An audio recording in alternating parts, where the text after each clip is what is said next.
Good morning, good afternoon, good evening, wherever you are in the world. Thank you for joining me for this week's edition of the SMIE Consulting Midweek Roundup. It's Wednesday, November 30th, 2022, and today we're going to be answering three questions we've been hearing from international educators the last few days. And as we do each week, we take our news stories from the SMIE Consulting newsletter that comes out on Monday mornings, and that's called All the SMIE News Fit to Share.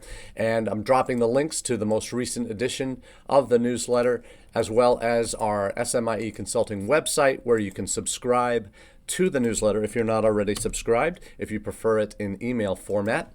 And we also make that available through LinkedIn, through their newsletter services as well. And there are over 800 subscribers on that newsletter on LinkedIn, another 100 or so on the email version. So please do subscribe to that, because that'll get you all of the stories that we cover potentially in these questions we answer on Wednesday afternoon. You'll get those in your inbox on Monday mornings.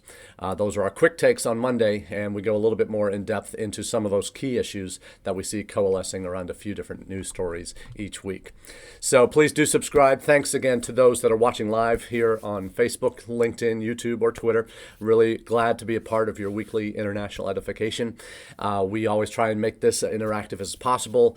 We appreciate, though, that many of you can't watch live and that you're watching on repeat on any of those social channels or downloading the audio-only podcast version. So thanks again to those that have subscribed over the last 4 years to make this podcast adventure really worth the effort on my part. So thanks again. Today we're going to answer three questions, as I mentioned earlier. The first one is the UK about to muck up a really good thing? And I did say muck up a really good thing.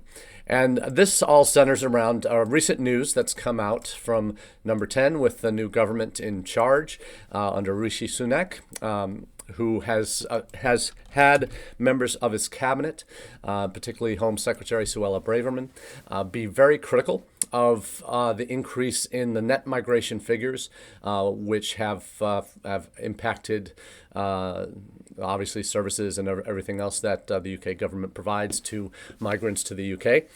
The challenge has been that university students have increasingly made up a larger percentage in the past year of that net migration figure stat. The numbers, if you're wondering what those are, we're talking about close to a record 500,000 migrants to the UK that are now that is up substantially over years past. From let's see, we're looking at that last year we're talking about 504,000 more people are estimated to have moved to the UK than left in the 12 months to June 22, up sharply from 173,000 in the year to June 21. So that's clearly well over 325,000 extra folks have doubled, basically, more than double the number that have come, triple almost, the number of migrants that have come to the UK in the last year. Now, the Office of National Statistics in the UK has said that this jump was driven by unique factors, including visa schemes for Ukrainian and Hong Kong citizens and students arriving from outside the European Union. So the question is, of that 504,000, that's not all students, that's overall net migration. Many university officials in the UK for years have claimed, have rightly said, that these are students, they're not migrants, they're here to do a degree. Yes, they can stay if they want after they're done with their degree for 2-year post-study work now. But they've asked that these students be excluded from that net migrations because it draws, in their opinion, unnecessary attention to students that may or may not be ones looking to stay. What the crux of the issue really has been around the increase for students. The students, in terms of that 504,000, that is the student migrants in the numbers are at 277, so well over half. Which it doesn't make a whole lot of sense, because the 504,000 was the new number, net migration number, and it says it's only 39% of the total, but it's actually over half if you look at that. Long-term immigration of non-EU nationals. Okay, that's non-EU nationals of that total, 277,000 out of the 504. What the Home Secretary has said quite publicly, in a very derogatory way, has claimed that it's not just the students that are included in these numbers, is that been a sharp increase in dependents that the students have been bringing with them that have also what she calls bringing in family members who can piggyback onto their student visas, and in so doing are quote unquote propping up, frankly, substandard courses in inadequate institutions. Yeah, that's what you want your Home Secretary to say. Certainly not a very wise political statement to make, but again, this Home Secretary has been one who's gotten herself in trouble in the previous administration, previous government under Boris Johnson, and briefly his successor. So we're seeing some real kind of foot and mouth disease, I think, happening in the UK, and I know that's a hotly charged phrase in the UK, foot and mouth and mad cow and all that wonderful stuff. But certainly comparisons have been drawn to the kinds of rhetoric coming out of Number 10 that certainly gives university representatives and international educators in UK universities a lot of pause about what's happening. And that's there. The questions are really are there all these extra dependents of students, and these are mostly at the graduate level, so potentially folks who have families that are bringing their spouses and children with them so they can do a postgrad degree in the UK. So that seems fairly understandable, but certainly it's not drawing a lot of sympathy from the Home Office or the current UK government. The ITV News article I put certainly covers a lot of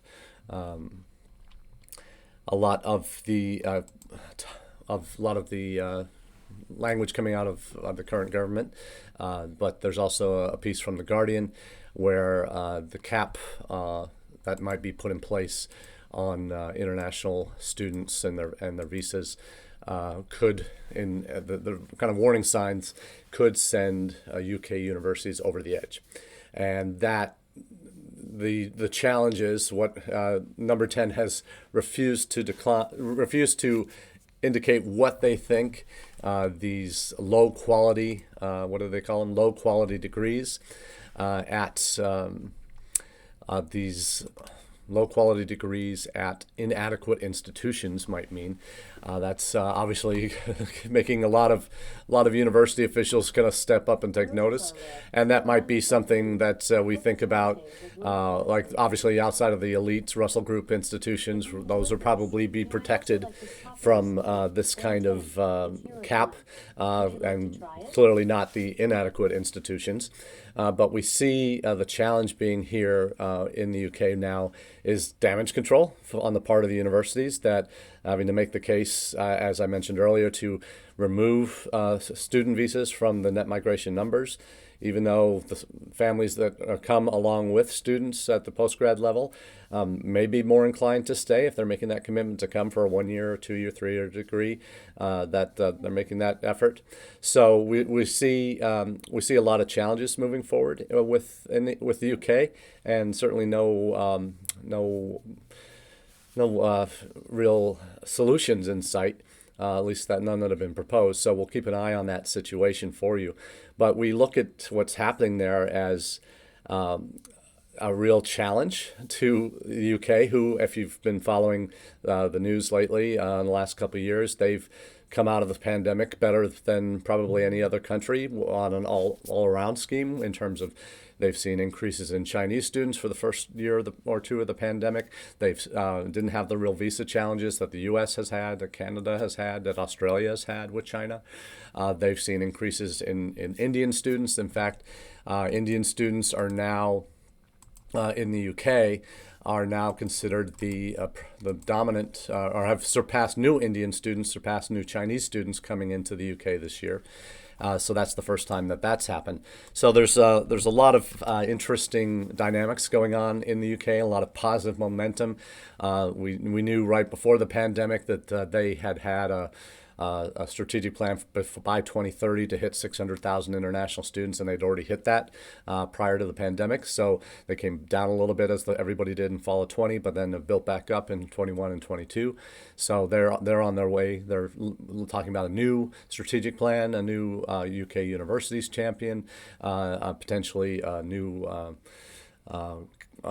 not advisory board, but governing board that helps develop a future international ed strategy for the UK. So there's been a lot of positive things that have been building, in addition to all the new non-EU students that have been coming to the UK, China and India driving the majority of that growth. They've obviously lost a lot with Brexit in terms of their EU market, down 50, 60, 70% over the last 2 years.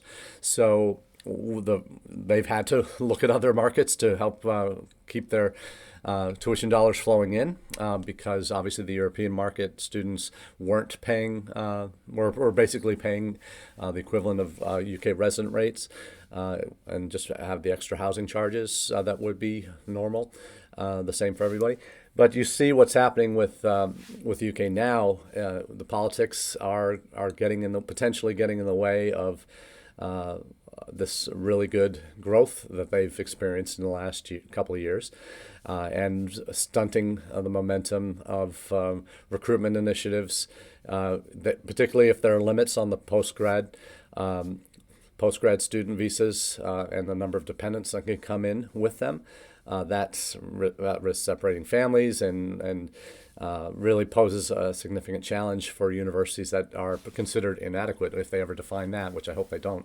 But that would be a really interesting decision if and when they ever indicate what qualifies as an inadequate institution in the UK to host international students, at least. So we'll keep an eye on that one. But that is a warning sign, I think, that shows all of us, and I think we saw that in the US here, certainly with the election of President Trump in 2016. His inaugural address in January of 2017, where the Muslim travel bans came down and clearly made a negative impression of the US at that time. And you see something similar happening here if and when these postgrad students that are coming in from different countries and bringing family members, if they're all of a sudden now going to be in a race to try and get in and can only apply to certain institutions, and if there's a limit on them, how they're going to be factored in. A simple solution, if the UK government ever sees the light of day on this one, I don't know if they will, or gives it the light of day, to remove international students from the net migration numbers, because they're it's not a category that is clearly they're coming here to stay. There may be only half of them or less that might stay. I think the recent numbers I saw for graduates that were taking up the postgrad work or post-study work visa were under 40% that were actually taken up. I haven't seen recent numbers this past year, but that to include them in net migration numbers kind of is a false flag, I think, because they aren't in that category. They are the equivalent in the way the UK sees them, since there is a pathway it's the equivalent of the UK seeing all international. If the UK is saying that all international students are intended migrants to the UK, then that's the equivalent of us saying that international students that come here want to go on H-1B and then potentially stay are also included in net migration numbers. We don't have the equivalent really here in the U.S. We know we're bringing in more people are coming to the U.S. every year than are leaving that, substantially more. So that's a real challenge, and you hear one of the secretaries in the government in the UK is saying, when it comes to this growth, net migration, if we're going to reduce numbers, we can't reduce it so far that we're in negative territory, because we need migration in order to grow. So it's an economic reality that the UK is facing, that they need migrants to grow their country, to support the economy, in order to maintain quality of life and the standards that they have in the UK. So we'll see what happens with this, but it's potentially bad news for UK universities if they don't get this issue sorted. But I wish them luck, because students really shouldn't be in that net migration number. So I agree with that completely. We don't count them in the United States in net migration numbers, because they are in a non-immigrant visa category.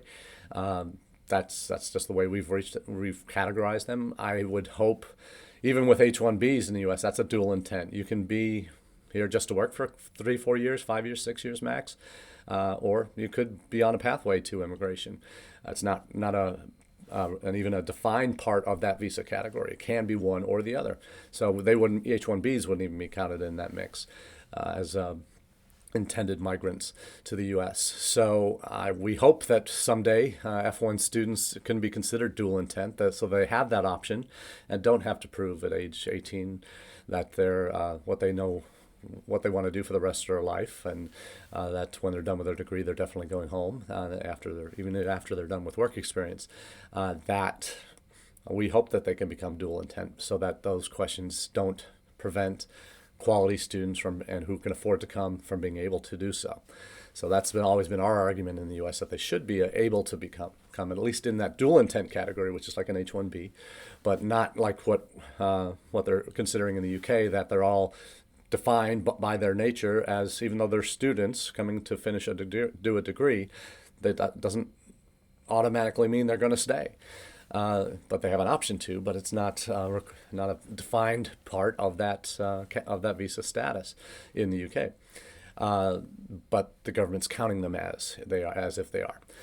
But that's something for the Brits to decide. But just to give perspective on what that could mean for the U.S., we welcome immigrants. We always have, though certain presidents have taken different views on how welcoming we'll be to folks from different parts of the world. Certainly, that is our who we are as a nation. We're founded on immigrants. I'm an immigrant to the U.S. When I was 5 years old, I came on an L2, intra-company transfer dependent visa. So I was an international student when I was in kindergarten here in the U.S. But when my family made that decision to come, it was with the intent, if things worked out, we could stay, and we did, and we've made the U.S. our home for the last 54 years, 53 years currently. Well, no, that's how old I am. So we're talking for the last 48 years. So it's really a time that in the world history, and certainly our country's history, certainly UK is dealing with this issue of on the movement of people from unprecedented world events, when you had Ukraine and Hong Kong issues, as they've had in the UK, in terms of migrant populations coming in because of wars and economic issues and other recent developments. So we'll see what happens, but we wish our friends in the UK higher ed luck, and hopefully that the government won't muck this up, because they do have a good thing going. I wish them the best in sorting that out. So on to question number 2. Where are Chinese students going these days? And we've just touched on one of the major destinations is the UK. They have seen a huge spike in Chinese students, particularly in the first year of the pandemic, after the first year of the pandemic in 2021. They made the visa process very simple, very straightforward. We also saw challenges that we experienced here in the United States. We saw a lot of challenges with visa availability in the first year of the pandemic. Embassies and consulates were closed in China. This past year, they've been, particularly the past summer, they were open. They were open and available for students to come on visa appointments, for visa appointments without huge delays. Less than 2 days wait for a student visa appointment throughout China last year. The challenge has been the numbers haven't been there to pre-pandemic levels yet. They are still under a lot of restrictions, but somehow a lot of them got out and were able to get to the UK this past year. What we see this current fall in the UK, the Chinese numbers overall, I think, are down a bit. I think that everybody's seen that, and I think that's in large part due to due to challenges in within China.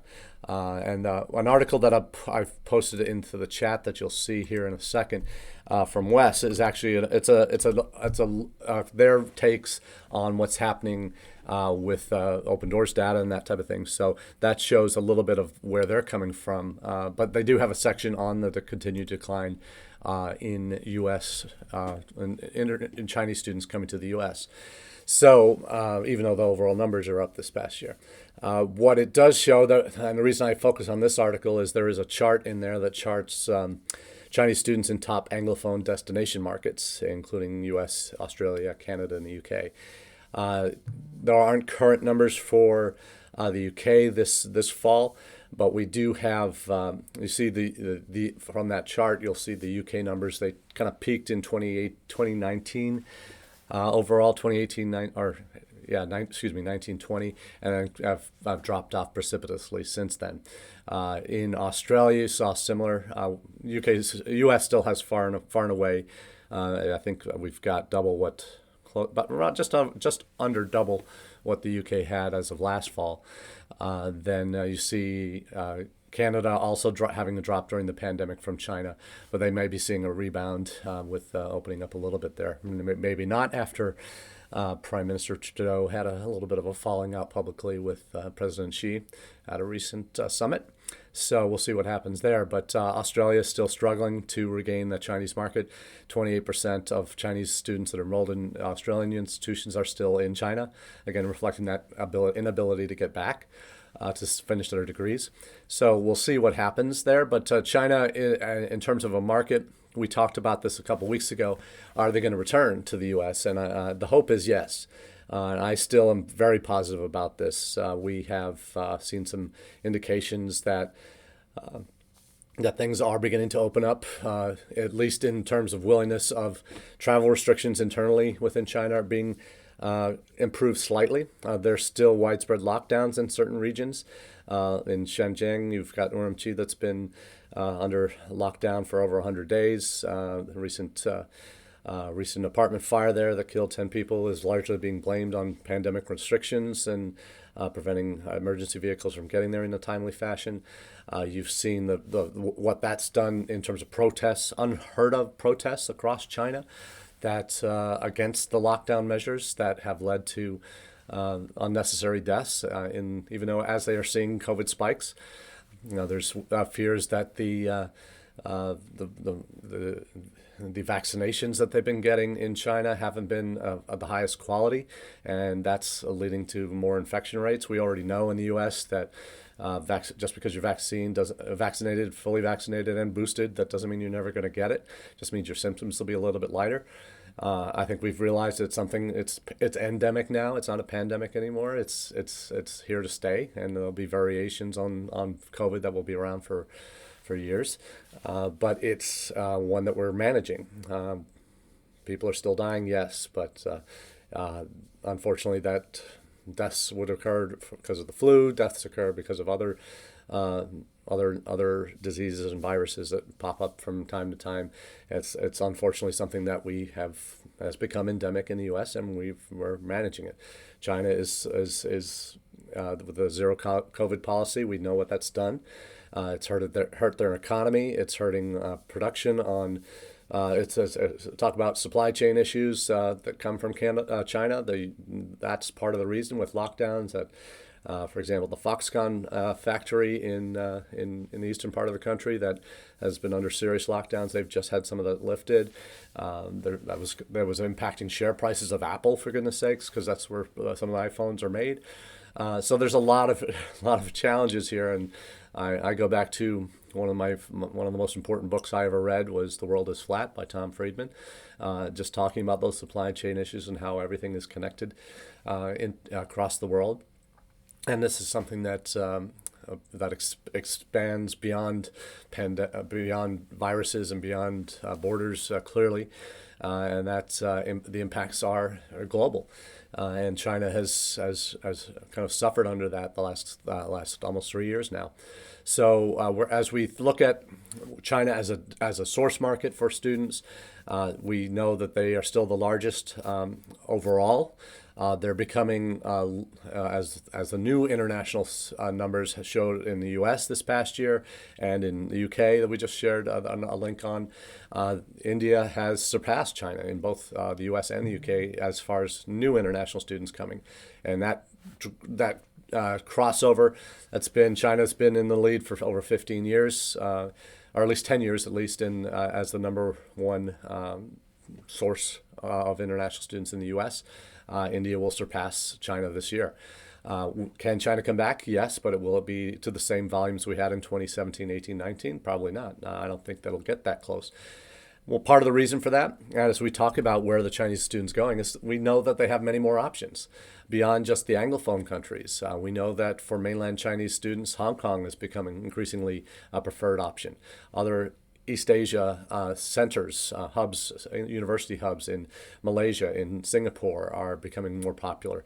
But Chinese students are expanding to other countries as well. They're going to Germany because the education is free. They're going to other countries as well in Europe that we need to be aware of. They have more options now than they did 10, 15 years ago. That's really funneled them almost exclusively to these Anglophone countries. They've got more options. So we just know that it's an increasingly competitive game out there. The pie has gotten a lot bigger in terms of the number of students that are studying abroad, not just in China, but around the world. But those students that want to go outside their home countries, they might not go halfway around the world. They might go somewhere to a regional hub that's within a couple hours flight from their home, as something that's a little bit more of a safer bet for them, so to speak. So we take a look at all of these questions every year, and we've shared before about how we really see in China. I shared some of this last week that I think China is going to rebound. I think the appetite for study abroad is vast in China. We know that the indicators from folks on the ground there seem to be pointing in the right direction.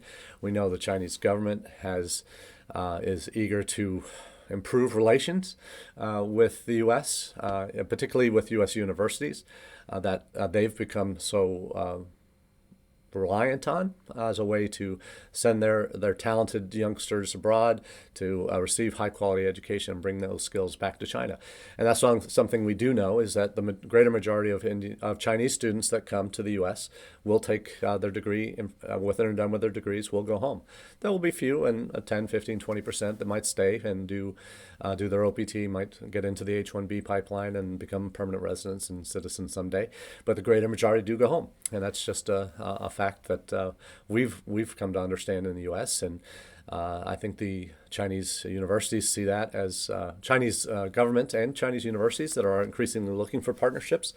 There are some universities that are very eager to partner, but the Chinese government throws up a lot of red tape, frankly. It's bureaucracy that gets in the way of a lot of quality relationships from forming, because they all have to be approved up the chain at the Ministry of Education, unless you know somebody who can cut through that red tape for you. So it's good to be connected, but with those connections comes oftentimes some challenges. So we'll see where those take us in the coming years.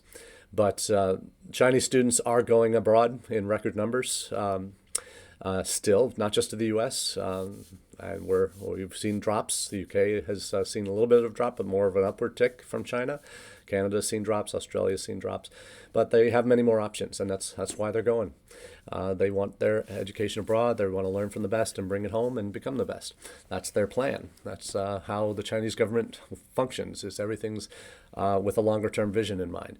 And they've realized, I think, that there's been a lot of damage done in the last few years to their reputation, and they need to rebuild some bridges on both sides, frankly, in order for them to prosper again to the levels and to reach their longer-term goals that they have. So we'll see where that takes us in the years to come.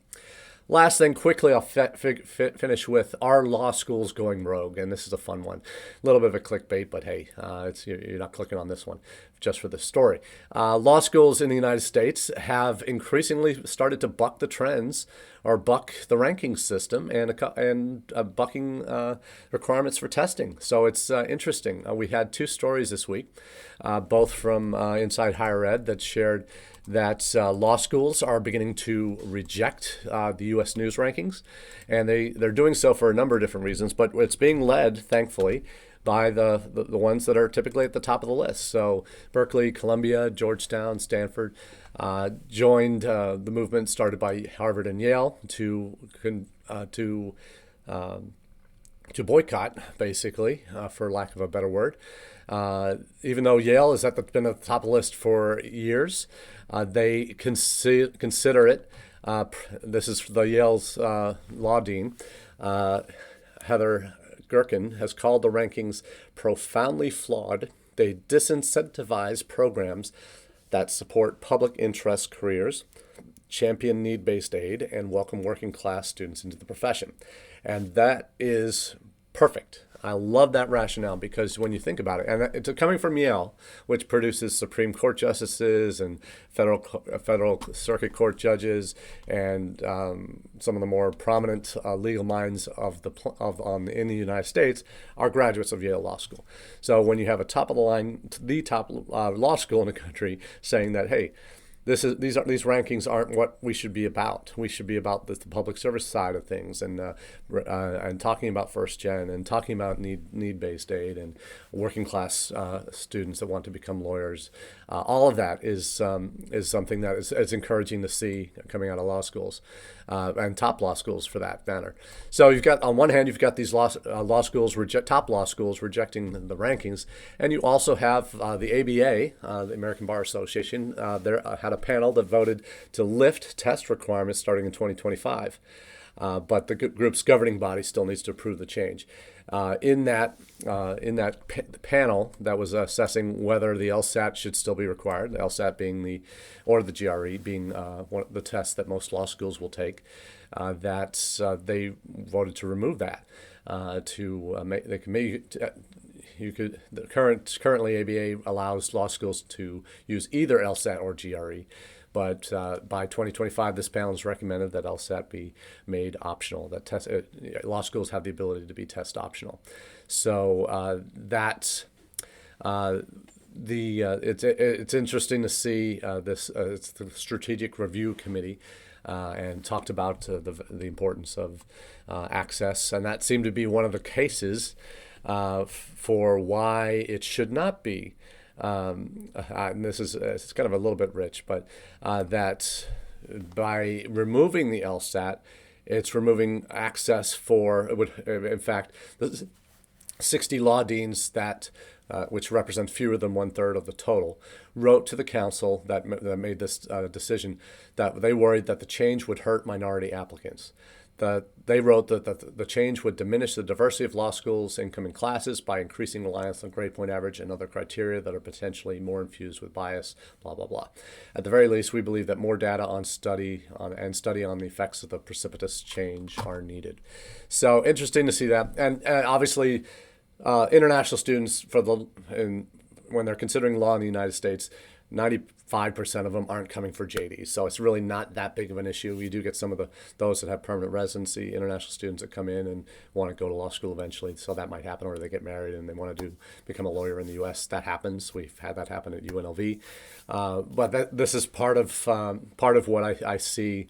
The whole test optional movement and increasing access, kind of quite the contrary of what these 60 law school deans are saying in terms of removing access. So we'll see what happens with this, but I'm heartened by this test optional movement affecting law schools as well. Certainly think when we talk about diversity, equity, and inclusion and access at our institutions, nothing gets in the way more of these kind of access to our particularly our graduate programs than some of these onerous test requirements that we have. So let's hope that gains some momentum in the coming years. So that's effective 2025, so still 3 years off. So that's all we have for you today on the Midweek Roundup. We appreciate you bearing with us today, and we wish you all the very best in the days and weeks ahead. Thanks very much for coming, and we'll see you soon.